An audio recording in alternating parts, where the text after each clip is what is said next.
Pada tahun 1837, sebuah perusahaan kecil bernama Peninsular Steam Navigation Company berdiri dengan ambisi sederhana, mengantarkan surat dan kargo melalui laut.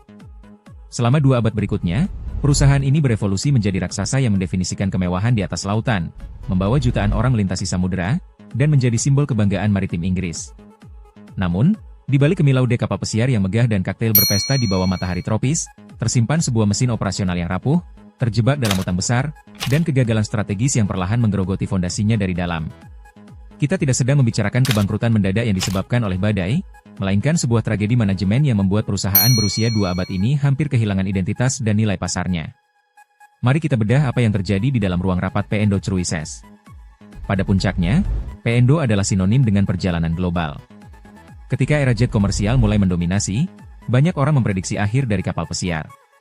Namun, P&O melakukan sesuatu yang jenius. Mereka mengubah kapal pesiar dari moda transportasi menjadi destinasi liburan itu sendiri. Strategi ini berhasil selama puluhan tahun. Mereka menguasai pasar Inggris dengan armada kapal yang luas. Namun, ketika dunia berubah, mereka gagal beradaptasi dengan kecepatan yang sama dengan kompetitor seperti Carnival atau Royal Caribbean. Masalah dimulai ketika manajemen terlalu fokus pada ekspansi armada tanpa memperhitungkan biaya pemeliharaan kapal tua yang membengkak. Anda mungkin membayangkan kapal pesiar sebagai aset yang terus menghasilkan uang. Kenyataannya, setiap hari sebuah kapal berlabuh, ia membakar uang dalam jumlah masif. Biaya bahan bakar, gaji awak, pemeliharaan standar keamanan internasional, dan logistik makanan adalah lubang hitam bagi arus kas. P&O terjebak dalam siklus utang untuk mendanai kapal baru, sementara kapal-kapal lama mereka mulai kehilangan daya tarik bagi generasi yang lebih muda. Satu kesalahan fatal yang jarang disadari orang adalah ketergantungan ekstrim mereka pada pasar regional Inggris yang sangat fluktuatif. Berbeda dengan kompetitor Amerika yang bermain di pasar global yang luas, P&O merasa aman di kandang sendiri. Padahal, konsentrasi risiko ini adalah resep bencana saat kondisi ekonomi Inggris terguncang oleh perubahan kebijakan perdagangan dan inflasi. P&O mengabaikan inovasi teknologi yang dilakukan oleh rivalnya, seperti digitalisasi sistem pemesanan yang efisien atau penawaran hiburan berbasis teknologi tinggi. Mereka masih terjebak pada pakem, kemewahan klasik, yang ternyata mulai terasa membosankan bagi demografi penumpang baru. Lalu, terjadilah krisis global. Ketika dunia berhenti bergerak, P&O menghadapi mimpi buruk. Kapal-kapal mewah mereka berubah menjadi hotel terapung yang tidak bisa berlabuh. Tanpa pendapatan, namun dengan biaya operasional yang tetap tinggi, mereka mulai membakar cadangan kas mereka dengan kecepatan yang mengerikan. Saat itulah terjadi keputusan paling kontroversial, penjualan aset secara besar-besaran dengan harga murah hanya untuk bertahan hidup. Mereka menjual kapal-kapal ikonik mereka ke perusahaan pembongkaran, sebuah penghinaan bagi sejarah 200 tahun yang mereka miliki. Sekarang, mari kita bicara tentang faktor X yang sering diabaikan, kultur korporasi. Selama puluhan tahun, P&O memiliki struktur organisasi yang sangat hierarkis dan kaku. Pengambilan keputusan seringkali memakan waktu berbulan-bulan. Di industri modern yang bergerak dalam hitungan detik, kelambatan ini setara dengan bunuh diri. Ada sebuah momen di mana mereka menolak investasi teknologi dari startup maritim hanya karena, kami sudah punya cara sendiri selama 150 tahun. Kesombongan institusional inilah yang menjadi paku terakhir di peti mati kejayaan mereka. Di tengah kekacauan ini, terjadi pattern interrupt yang mengguncang pasar. Harga saham P&O jatuh bebas lebih dari 60% dalam waktu kurang dari 6 bulan di tengah upaya restrukturisasi yang gagal. Investor panik, kreditur menuntut pembayaran, dan reputasi perusahaan yang telah dibangun selama 2 abad hancur dalam hitungan minggu. Mereka mencoba melakukan rebranding, mengubah logo, mengubah kampanye iklan, namun semua itu hanyalah kosmetik pada tubuh yang sudah sakit parah.